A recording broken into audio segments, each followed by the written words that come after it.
যুদ্ধের উত্তাপে শুধু রণক্ষেত্রই নয়, এবার তথ্যের জগতেও ছড়িয়ে পড়েছে বিভ্রান্তির আগুন। ইরানকে ঘিরে চলমান সংঘাতের প্রেক্ষাপটে সামাজিক যোগাযোগ মাধ্যমে ছড়িয়ে পড়ছে নানা ধরনের ভুয়া তথ্য ও বিভ্রান্তিকর প্রচারণা, যার বড় একটি অংশ পরিচালিত হচ্ছে বাংলাদেশ থেকেই। নির্ভরযোগ্য আপডেট পেতে এখনই ইরান লাইভ নিউজ চ্যানেলটি সাবস্ক্রাইব করুন, ভিডিওতে লাইক দিন এবং কমেন্ট করে জানান আপনার মতামত।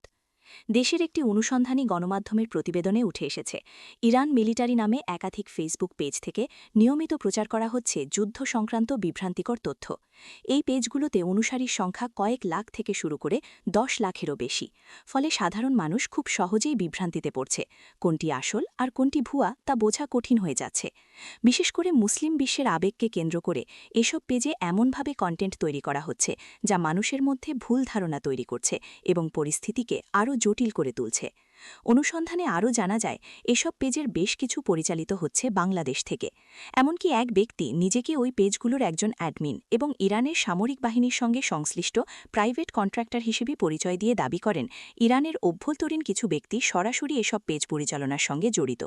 তার ভাষ্যমতে, ইরানের ভেতরে সামাজিক যোগাযোগ মাধ্যমের উপর বিধিনিষেধ থাকায় দেশের বাইরে থাকা কিছু বিশ্বস্ত ব্যক্তির মাধ্যমে এসব পেজ পরিচালনা করা হয়।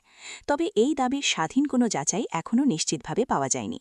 এই পরিস্থিতির মধ্যে ইরানের সরকারি সংবাদ সংস্থা ইসলামিক রিপাবলিক নিউজ এজেন্সি ইরনা একটি বিবৃতি দিয়েছে।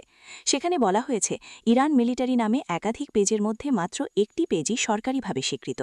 প্রতিবেদনে উল্লেখ করা হয়, ওই নির্দিষ্ট পেজটি দীর্ঘদিন ধরে ইরানের সামরিক বিষয়ে তথ্য সরবরাহ করে আসছে এবং সেটিকেই নির্ভরযোগ্য হিসেবে বিবেচনা করা হচ্ছে।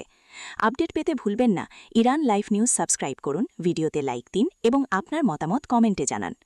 সব মিলিয়ে স্পষ্ট হয়ে উঠছে, এই যুদ্ধ শুধু মিসাইল বা ড্রোনের নয়, বরং তথ্য ও প্রভাবেরও এক নতুন লড়াই।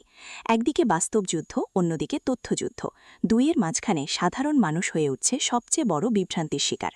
এখন প্রশ্ন, এই তথ্যযুদ্ধের ভেতর সত্য আর মিথ্যার সীমারেখা কোথায়? আর কিভাবে সাধারণ মানুষ বুঝবে কোনটি সত্য আর কোনটি কৌশলগত প্রচারণা? এই উত্তর খোঁজাই এখন সবচেয়ে বড় চ্যালেঞ্জ।